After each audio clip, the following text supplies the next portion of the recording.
আসসালামু আলাইকুম। তো বন্ধুরা এই মুহূর্তে আমার হাতে দেখতে পাচ্ছেন একটি এসি চাকা বাল্ব রয়েছে। তো বন্ধুরা এসি চাকা বাল্ব হলো 20 ওয়াট। তো আজকের এই ভিডিওতে আপনার সাথে শেয়ার করব যে এসি চাকা 20 ওয়াট, 15 ওয়াট কিংবা 12 ওয়াটের যেই চাকা বাল্বগুলো রয়েছে কিংবা 32 ওয়াট, তো সেই এলইডি চাকাগুলো দিয়ে আপনারা কিভাবে এই এলইডি বাল্বগুলো তৈরি করলে সেই এলইডি বাল্বগুলো নষ্ট হবে না।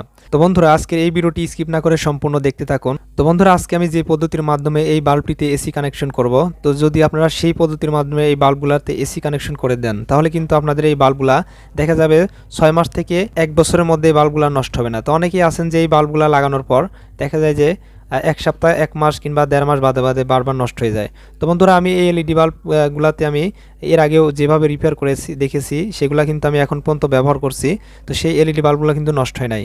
তো বন্ধুরা সেটাই আজকে আপনাদের মাঝে শেয়ার করব। তো চলুন শুরু করা যাক।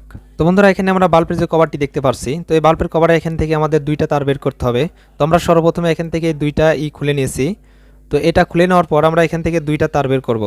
তো আপনারা আপনাদের পরিমাপ অনুযায়ী এই ধরনের কিছু পরিমাণ তার নেবেন। তো আমরা এখানে দুইটা তার বের করব এখান থেকে। তো বন্ধুরা এখানে আমরা কভার থেকে দুইটা তার বের করে নিয়েছি। তো আমরা যে এসি এখানে 20 ওয়াটের একটি বাল্ব নিয়েছি। তো বন্ধুরা এই বাল্বের এখানে কিন্তু লেখা আছে এল এবং এন।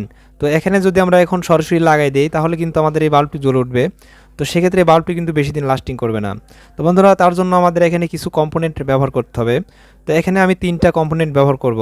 তো বন্ধুরা এখানে আমার হাতে যে রেজিস্ট্যান্সটি দেখতে পাচ্ছেন, তো বন্ধুরা এই রেজিস্ট্যান্সটি হলো 5 ওয়াট 22 ওহমসের একটি রেজিস্ট্যান্স।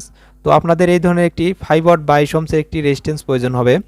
আর বন্ধুরা আরেকটা জিনিস প্রয়োজন হবে, সেটি হলো 105K 450 ভোল্টের একটি ক্যাপাসিটর। তো এই ক্যাপাসিটরগুলো আপনারা যে কোনো ইলেকট্রনিক্সের পাইকারি যে দোকানে মাল বিক্রি করে, তো সেখানে কিন্তু আপনারা এগুলো পেয়ে যাবেন। তো আপনারা চাইলে এই ধরনের একটি পিএফও লাগিয়ে নিতে পারেন। তো আমি একটি এখানে পিএফ লাগাবো। তো এই পিএফটি হলো 103 একটি পিএফ আমরা এই যে বাল্বটি আছে, তো বাল্বের এখানে এন এবং এল অর্থাৎ এসি নেগেটিভ এবং পজিটিভ যেটা ইনপুট করব, তো সেটার এখানে আমরা এই মাঝামাঝিখানে লাগাই দেবো। তো বন্ধুরা এখানে যে আমরা একটি ছোটো আকারে হিটসিন দেখতে পাচ্ছি, তো এই হিটসিনগুলো একদম পাতলা থাকে। তো যার কারণে কিন্তু আমরা এখানে যখন বসাই তো হিটসিনটা অতিরিক্ত পরিমাণে হিট হয়। তো বন্ধুরা আপনারা যদি এই হিটসিনটা দেখেন যে পাতলা, তো সেক্ষেত্রে আপনারা একটু এই ধরনের পেস্ট ব্যবহার করবেন। আর যদি দেখেন হিটসিনগুলো মোটা আছে তাহলে এই পেস্ট প্রয়োজন নেই। এখানে যে আমরা 20 ওয়াটের একটি বাল্ব নিয়েছি, তো 20 ওয়াটের বাল্বের আমরা পিছন সাইড দিয়ে কিছু পরিমাণে এরকম পেস্ট ভরাই দিচ্ছি, কারণ যেহেতু একদম পাতলা একটি হিটসিন ব্যবহার করতেছি। তো আমরা এখানে কিছু পরিমাণ পেস্ট ভরাই নিছি। তো এখন আমরা এই হিটসিনের সাথে খুব সুন্দর করে এখানে যে দুইটা আমরা দেখতে পাচ্ছি নাট লাগানোর জায়গা আছে, তো এখানে আমরা দুইটা নাট টাইট করে লাগাই নেব। তো বন্ধুরা আমরা কিন্তু এখানে দেখতে পাচ্ছেন তো দুইটা নাট সুন্দর করে টাইট করে লাগাই নিছি। বন্ধুরা এখন আমরা রেজিস্ট্যান্স এবং পিএফটি এখানে লাগাই নেব। তো বন্ধুরা এখানে কিন্তু আমরা 5 ওয়াট 22 ওহমস রেজিস্ট্যান্সটি এখানে আমরা এসি লাইনের এন এবং এল যে কোনো একটাতে লাগালেই হবে। তো আমরা এন এর সাথে লাগাই নিছি। তো এখানে কিন্তু আমাদের অবশ্যই এই ধরনের একটি টিউব লাগিয়ে নিতে হবে। তোমার হাতে যে টিউবটি দেখতে পাচ্ছেন, তো এই টিউবটি কিন্তু রেজিস্ট্যান্সের আমরা লেগের সাথে লাগিয়ে নিছি যাতে করে এটি বডির সাথে শর্ট না হয়ে যায়।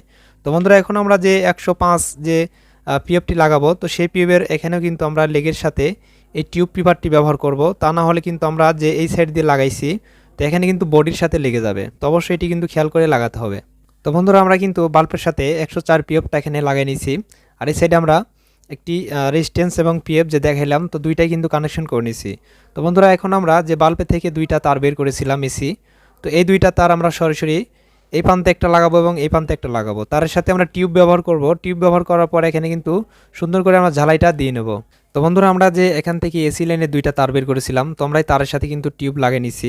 তো এখন আমরা এখানে রেজিস্ট্যান্সের সাথে এবং পিএফের সাথে এই দুইটা তার কানেকশন করব। কানেকশন করার পর টিউবটি দিয়ে কিন্তু এখানে আমরা ঢেকে দেবো যাতে করে এটি শর্ট সার্কিট না হয়। তো বন্ধুরা এখন আমরা ঝালাইটি কমপ্লিট করব।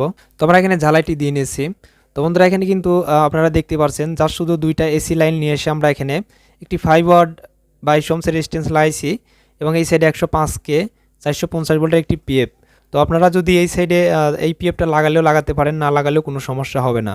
তো বন্ধুরা আমাদের কিন্তু সেটআপটা কমপ্লিট। তো এখন আমরা এই বাল্বটি সেটআপ করব। সেটআপ করে আমরা টেস্ট করে দেখব। আমরা এই বাল্বটি চেক করার জন্য এখানে একটি হোল্ডার লাগিয়ে নিছি। তো এই হোল্ডারের সাথে আমরা বাল্বটি লাগাবো। লাগানোর পর আমরা এসি লাইন ইনপুট করে দেব। তো এখন আমরা সরাসরি এসি লাইনে ইনপুট করে দেব। এই প্লাগটা এসি লাইন ইনপুট করে দেওয়ার সাথে সাথে কিন্তু এই বাল্বটি জ্বলে উঠবে। প্লাগটা এসি লাইনে ইনপুট করে দিলাম। তো বন্ধুরা আমরা দেখতে পাচ্ছি বলটি কিন্তু জ্বলছে। তো আমরা যেই কম্পোনেন্টগুলো লাগাইছি, তো এই বাল্বটি যদি আমরা এইভাবে লাগিয়ে রাখি তাহলে কিন্তু আমাদের এই বাল্বের যে এসি চাকাটি আছে, তো সেই এসি চাকাটি কিন্তু হিট হবে না।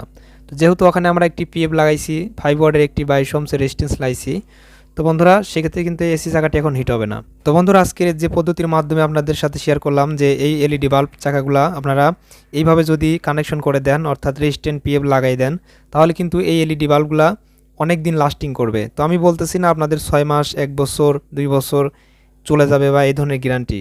তো বন্ধুরা এই কম্পোনেন্টগুলো লাগাইলে এলইডি বাল্বগুলা নষ্ট খুব কম হয়। তো আমি এইভাবে রিপেয়ার করে দিয়ে দেখেছি, অনেক দিন লাস্টিং করে। তো আপনারা চাইলে এইভাবে রিপেয়ার করে নিতে পারবেন।